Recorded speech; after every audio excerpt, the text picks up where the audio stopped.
नमस्कार मित्रांनो, मी आहे प्रवीण राठोड. तुम्ही पाहता आमचे YouTube channel tech Marathi expert. तर मित्रांनो, महाराष्ट्रामधील शेतकऱ्यांच्या खात्यामध्ये 10,000 रुपये जमा होणार आहे. कारण की जे सोयाबीन उत्पादक शेतकरी असेल, कापूस उत्पादक शेतकरी असेल, अशा शेतकऱ्यांच्या खात्यामध्ये प्रति हेक्टरी 5,000 रुपये बोनस जे आहे राज्य सरकारनं जाहीर केलेला आहे.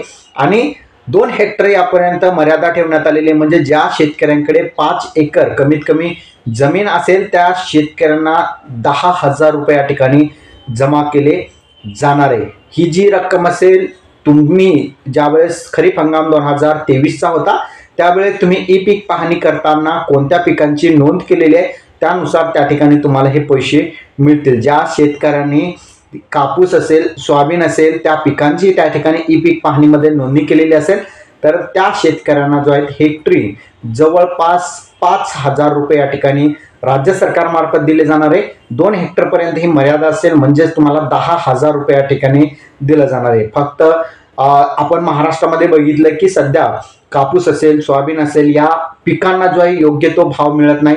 आणि केंद्र सरकारने जे हमी भाव जाहीर केलेलं होतं त्या हमी भावापेक्षाही कमी भाव आपल्याला राज्यामध्ये पाहायला मिळाला. आणि त्याचा आढावा घेऊन राज्य सरकारने जे आहेत अर्थसंकल्पीय भाषणामध्ये त्याचबरोबर विधानसभेमध्ये घोषणा केली की 2 हेक्टर मर्यादेपर्यंत शेतकऱ्यांना आम्ही जे आहे त्या ठिकाणी बोनस देणार आहोत. प्रति हेक्टरी 5,000 रुपयेपर्यंत या ठिकाणी बोनस मिळणार आहे. म्हणजे 2 हेक्टर तुमच्याकडे जमीन असेल तर तुम्हाला 10,000 रुपये राज्य सरकारमार्फत दिले जाणार आहे.